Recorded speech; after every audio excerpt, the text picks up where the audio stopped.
infraestructura y materiales de construcción, propiedad de más de 40.000 accionistas. Grupo Argos, inversiones que transforman.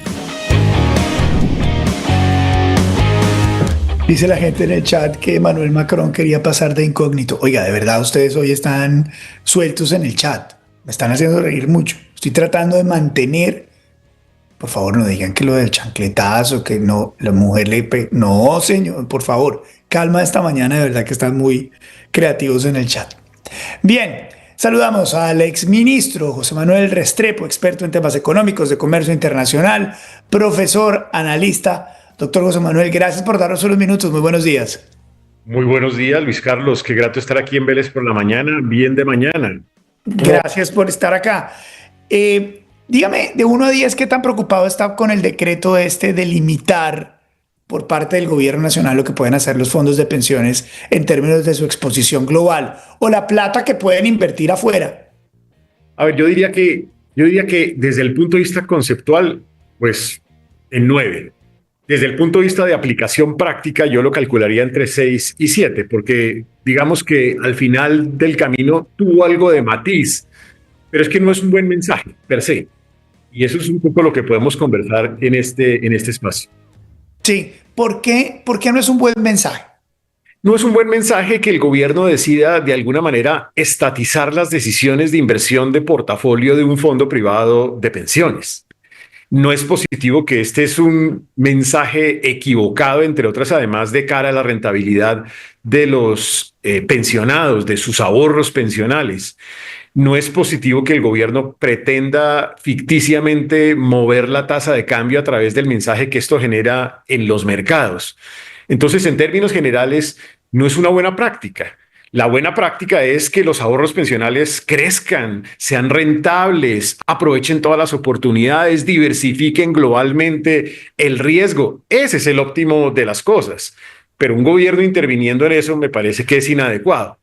Ahora, eso es lo que yo digo que lo calificaría con 9 de preocupación. Sí. Pero en la práctica, digo yo, pues al final quedó esto a 3 años y a 5 años para bajarlo de 50 en promedio al 30% de esos ahorros pensionales.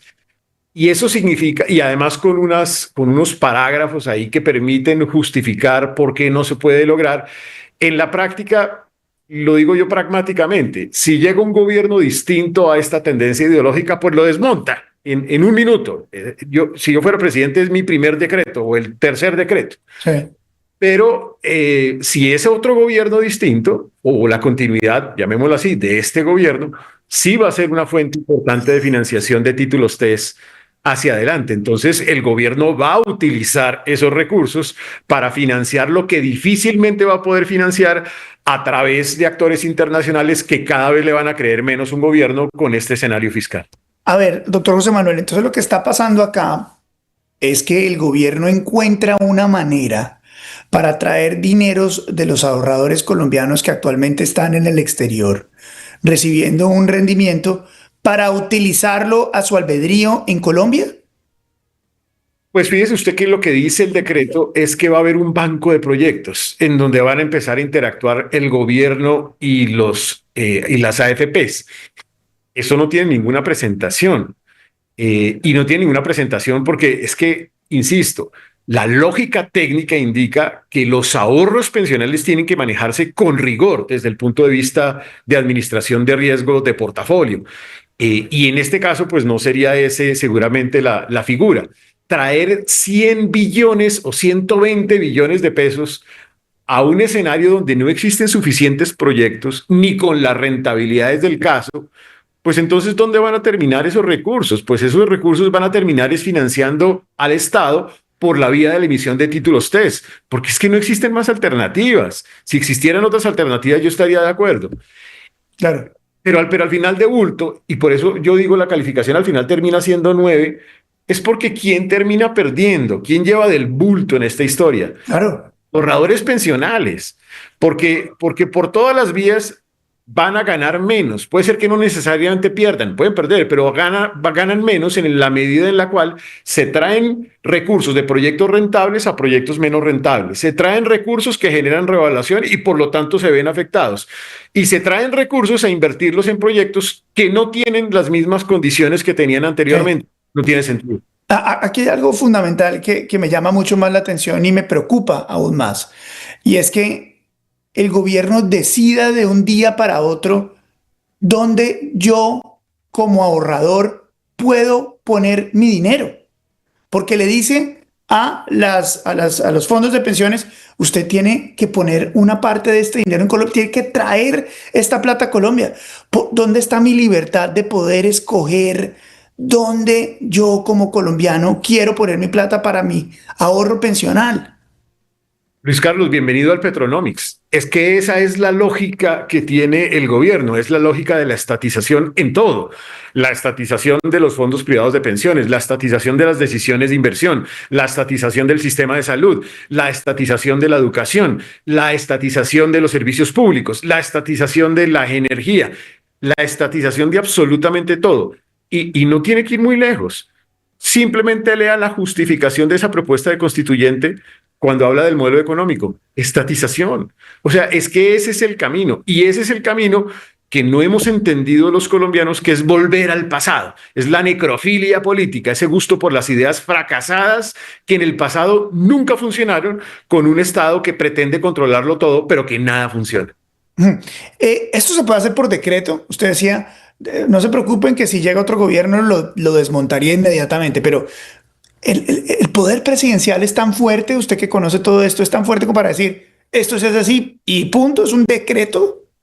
Pues esto, digamos, modifica otro decreto. Entonces, en términos generales, sí, es un decreto que modifica otro decreto, que para poderse modificar, pues también sería por decreto. Por eso digo que a la larga es un decreto que es modificable por una decisión presidencial. Alguien podría alegar que esto puede tener severas implicaciones para el mercado y con base en eso tratar de demandarlo. Pero de todas maneras termina siendo relativamente débil esa posición. Yo creo que Sí.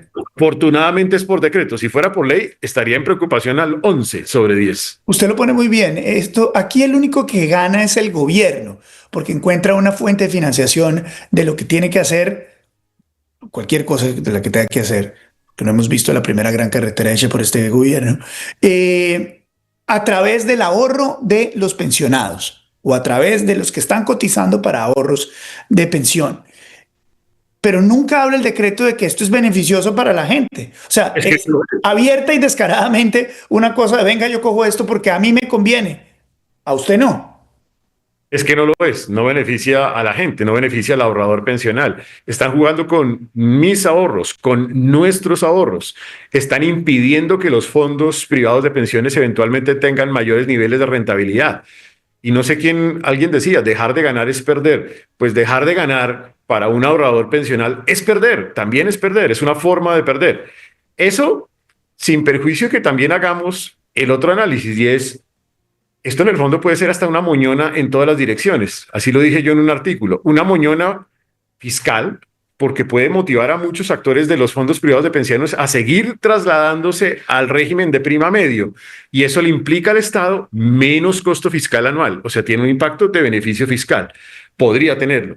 Tiene un impacto también cambiario, porque presiona la tasa de cambio a la baja. Y es un poco lo que hemos visto con estas medidas y con el sobreendeudamiento, como para presentar que la tasa de cambio bajita es una maravilla, cuando en realidad está escondiendo un problema de fondo. Y tiene un impacto crediticio, porque ya pensando en un siguiente gobierno donde haya continuidad de pues seguramente va a ser una fuente de financiación de deuda pública. Más facilita, mucho más fácil que ir a ponerse las rodilleras con un actor internacional y demostrarle lo que no se cumple en materia fiscal. Doctor José Manuel, ¿esto dónde lo hemos visto en la región? ¿Esto se parece a algo donde hemos visto en dónde? ¿En Argentina, en Chile, en Bolivia? ¿Dónde ha ocurrido esto? Ha habido modelos similares en Argentina. Y yo creo que es allí donde pues vuelvo sobre la historia que yo siempre le he dicho a usted, y es que aquí podemos estar caminando hacia la kirchnerización de Colombia o la argentinización de Colombia, pero bajo el modelo de los Kirchner. que más temprano que tarde, como sucedió en la Argentina, llega un límite cuando ya el país no tiene cómo administrar esa historia. Sí, me sorprende mucho porque a pesar de que la kirchnerización se dio, que evidentemente resultó en un fracaso en detrimento de todos, yo veía en las noticias de Argentina siempre a los pensionados manifestándose, molestos, pero los pensionados nuestros de Colombia pareciera que poco les importa lo que está pasando con sus ahorros. Es altamente probable, y es altamente probable, Luis Carlos, que nosotros todavía no somos conscientes, estamos como el sapo que nos están metiendo en agua caliente y cada vez más caliente, y no estamos conscientes de una serie de decisiones equivocadas, pero esta no es la única. La decisión del sobreendeudamiento, la decisión de haber suspendido la regla fiscal, la decisión de que el déficit fiscal esté en tasas máximas, de que la deuda pública esté en tasas máximas, la decisión de un proceso de paz total que se volvió un proceso de paz narca. Miles de decisiones que van acumulándose y que en el fondo representan eso.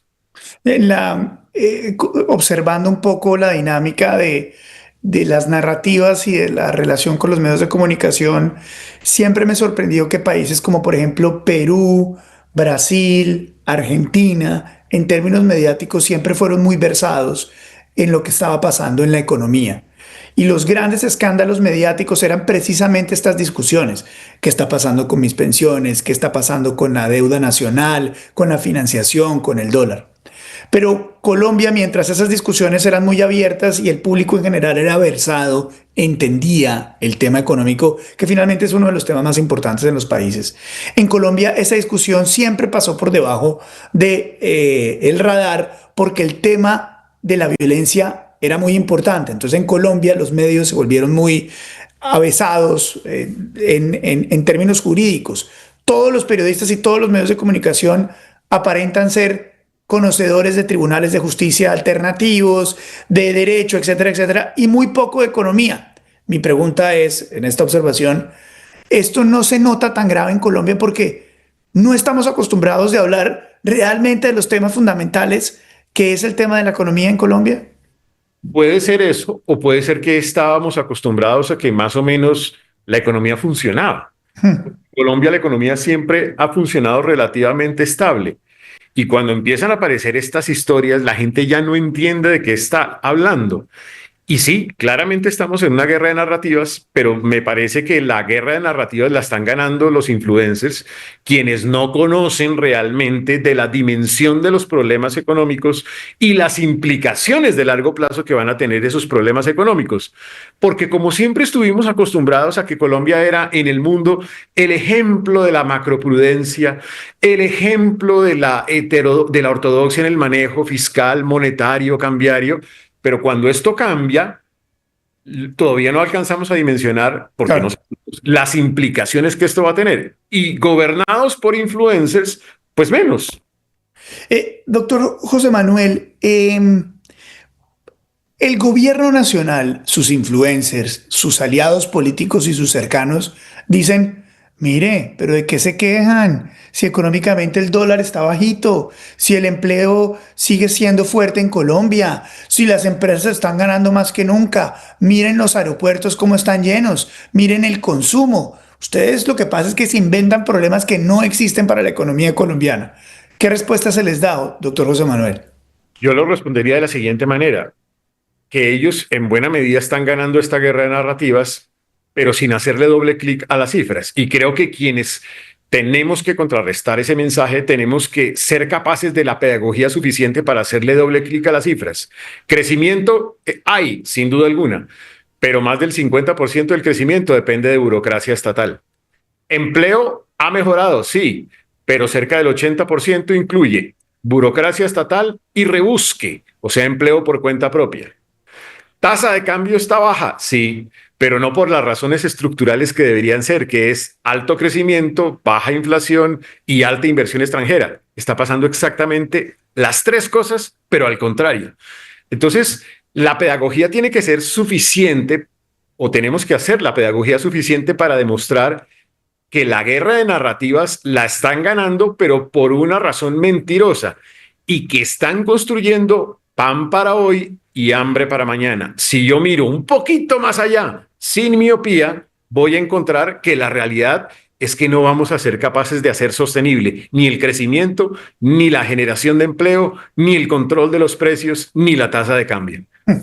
Más claro imposible. Doctor José Manuel, como siempre, es un placer tenerlo acá en el programa. Gracias. Muchas gracias, Luis Carlos. Un saludo especial. El exministro José Manuel Restrepo acá en Vélez por la Mañana. Lo que pasa, lo que importa, lo que otros no cuentan. Esta sección es presentada por Grupo Argos, una compañía que está acelerando su crecimiento con una nueva plataforma de agregados del Caribe hacia Estados Unidos, la expansión en energía solar, vías y aeropuertos. Grupo Argos, inversiones que transforman.